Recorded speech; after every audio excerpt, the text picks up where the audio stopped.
어제 비트코인이 나스닥과는 다르게 엄청난 반등분을 보여주었습니다. 오늘 나와준 이 상승분이 정말 찐반으로 가기 위한 상승인지 혹은 기대 심리에서 잠깐 오른 건지에 대해서 이야기를 좀 해보려고 합니다. 우선 제 생각부터 먼저 말씀드리면 단기적인 반등은 충분히 가능할 수 있을 거다라고 보고 있습니다. 하지만 이번 3월 23일 국내 시간으로 새벽 3시에 열리는 FOMC 혹은 긴급 연설을 통해서 금리 동결에 대한 발표가 나오지 않는 이상은 자칫하면 지금 나와주는 이 상승분이 오히려 더 큰 하락을 위한 번지대가 될 수도 있을 거다라는 생각을 갖고 있는데, 그럼 우리가 지금부터는 어떻게 대응을 해봐야 될까요? 지금 시장에서 가장 궁금하신 게 이거 뭐 호재 같기도 하고 악재 같기도 하고, 근데 결국은 비트코인이 올랐네. SVB뱅크가 파산 위기의 미국 정부에서는 다시 또 돈풀기를 한다. 근데 그 금액이 무려 하나로 232조 원이라고 합니다. 아니 이거 여태 돈풀기를 해서 인플레이션을 못 잡았다고 금리 올리고 난리를 쳤는데 또 돈을 풀어? 그것도 232조 원이나? 미국도 당연히 어쩔 수는 없었을 겁니다. 바이든 SVB 사태 신속 등판. 당신의 예금은 안전하다. 어제 미국의 대통령인 조 바이든은 직접 국민들 앞에 서서 당신의 예금은 안전하다라는 말을 한 번 더 힘을 실어주며 퇴장을 하는 모습을 보여주었습니다. 내년에 재선을 앞두고 있는 바이든이 지금의 은행의 뱅크런 문제로 인해서 경기 침체까지 도달하는 지금의 이 상황을 가만히 눈뜨고 보지는 않았을 겁니다. 예금자들의 돈을 보호해주겠다고 공식적으로 발표를 하면서 한 차례 급한 불은 끈 듯 보입니다. 근데 여기서 아이러니한 게 은행의 파산 위기로 자금 조달에 문제가 있었던 걸 국가에서 해결을 해줬다. 이거 완전 해피엔딩처럼 보이는데 왜 다들 이 문제를 가지고 악재니 호재니 하고 왈가왈부하고 있는 걸까요? 그 이유는 문제의 232조 원 때문입니다. 뉴욕타임즈에서는 지금의 SVB 사태의 예금 보호 이슈를 또 다른 양적 완화라는 명칭을 붙이기 시작했습니다. 국가에서는 도미노 현상과도 같은 SVB 뱅크런 문제를 해결하기 위해서 232조 원이라는 자금을 시장에 풀었습니다. 그럼 그 돈은 어디서 나오는 걸까요? 자, 중앙은행 그리고 국가에서 시장에 돈을 푸는 양적 완화라고 불리는 유동성 풀기는 기업 또는 은행에서 보유하고 있는 국채를 매입하면서 그 대가로 돈을 지급하는 방식으로 지급이 됩니다. 그렇습니다. 다시 또 국가가 지금의 이 시장에 개입을 하기 시작한 겁니다. 결과적으로는 은행에서 돈을 풀어주기 위해서는 국채를 매입하는 방식을 통해서 돈을 풀어주게 될 텐데 계속해서 높은 금리를 유지하고 있기 때문에 232조 원이라는 국채를 매입하면서까지 돈을 풀어주기에는, 계속해서 금리 인상을 하기에는 중앙은행에서도 어느 정도 부담을 느낄 수 있는 그 수준까지 다가왔을 겁니다. 뿐만 아니라 뉴욕의 시그니처 은행도 파산을 했다는 소식을 좀 밝혀주었고, 미국의 정부에서 당신의 예금은 안전하다라고까지 입장을 밝혀줬음에도 불구하고 어제 미국의 주식시장의 움직임을 보면은 금융 관련된 주식들이 크게 회복력을 보이지 못하고 계속해서 빨간불을 보이고 있습니다. 그렇기 때문에 연준에서는 이러지도 저러지도 못하는 상황까지 좀 벌어진 상황으로 보여지고 있고,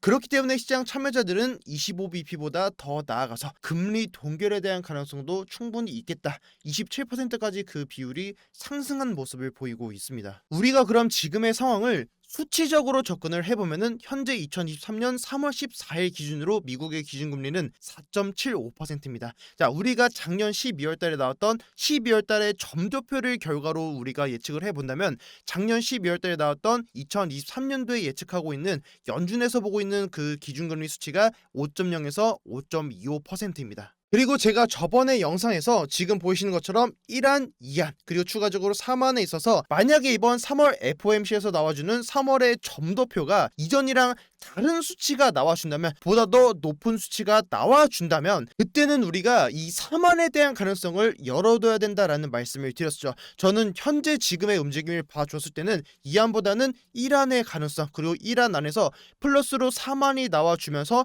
추가적으로 금리 인상을 적어도 2023년도 상반기 그 금리 인상이 종료가 되는 시점을 저는 예측을 해보고 있습니다. 오늘 국내 시간으로 21시 30분, 9시 30분이죠. 자, 국내 시간으로 오늘 9시 30분에 미국의 소비자 물가 지수가 발표가 될 텐데, 지금 나와주는 물가 지수는 2월 달에 나와주는 수치입니다. 그렇기 때문에 결과적으로는 예측치보다 높게 나와주더라도 이 실제 나와지는 수치가 이전 달보다 낮게 나와주면서 그 기대 심리가 시장에 다시 또 상승으로 방향을 턴해주는 모습을 보여줄 수 있습니다. 하지만 이번에 나와주는 3월달 FOMC에서 만약에 경기 침체를 인정하지 않고 계속해서 인플레이션을 잡아가겠다, 금리 인상 좀 더 하겠다라는 발언이 나와준다면 분명 그 시장은 해당 시점을 기준으로 다시 또 무너지는 그 그림을 그려줄 거라고 보고 있습니다.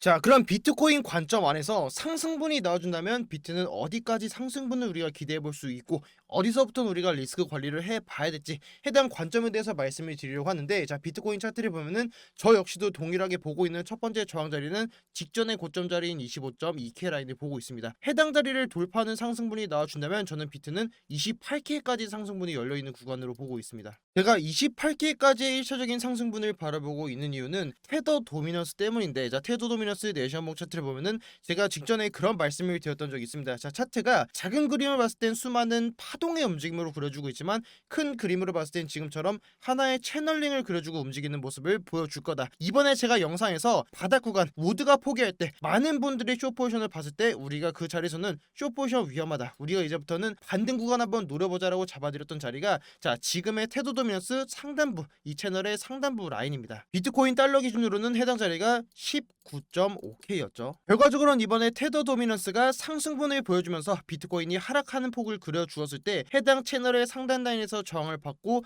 떨어지는 하락 추세를 그려주고 있기 때문에 최대로 테더 도미넌스는 지금 보시는 5.74%, 직전의 매물대의 자리까지, 그리고 추가로 채널의 하단부 라인까지 그 하락분을 열어두고 있습니다.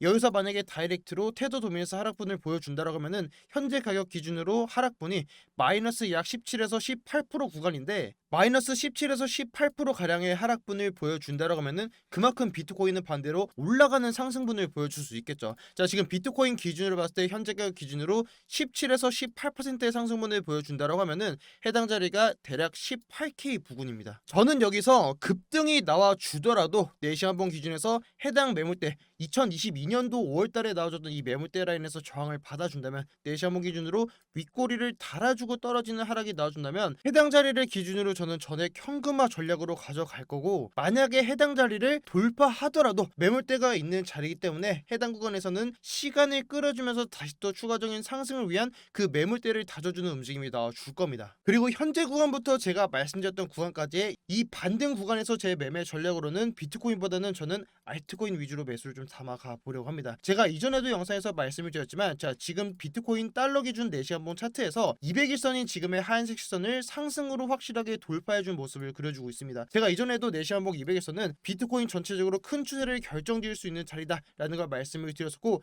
해당 추세로 비트코인 내시한봉 캔들을 올려주었을 때 알트코인들이 정말 크게 반등분을 보여주었던 과거의 패턴들을 말씀을 드렸었죠. 자, 그럼 과거의 내시한봉 캔들이 200일선을 돌파했을 때랑 지금의 내시한봉 캔들이 200일선을 돌파했을 때랑 또 비교를 해봐야 텐데, 자, 지금의 차트를 보면은 200일선을 돌파했던 내시한봉 캔들 자리가 한 번, 두 번, 세 번, 네 번이죠. 첫 번째 내시한봉 캔들이 200일선을 돌파해줬을 때 앱소스가 플러스 44% 반등분을 보여주었고, 두 번째로 돌파해줬을 때 아하 토큰이 212%, 세 번째로 내시한봉 캔들이 2월 26일에서 3월 2일날 돌파해줬을 때는 해당 움직임 안에서 제로엑스가 플러스 17%, 파워레저 기준으로는 윗꼬리 기준으로 플러스 24%, 전체적으로 윗꼬리를 달아주는 일본 캔들이 나와줬기 때문에 해당 자리에서는 우리가 현금화 전략으로 가져가자라는 말씀을 드렸고, 비트코인이 해당 자리 기준으로 큰 폭으로 하락하는 그림을 그려주었죠. 그 다음으로 지금의 룸 네트워크가 해당 자리를 다시 돌파해주면서 플러스 86%까지 반등분을 보여주었습니다.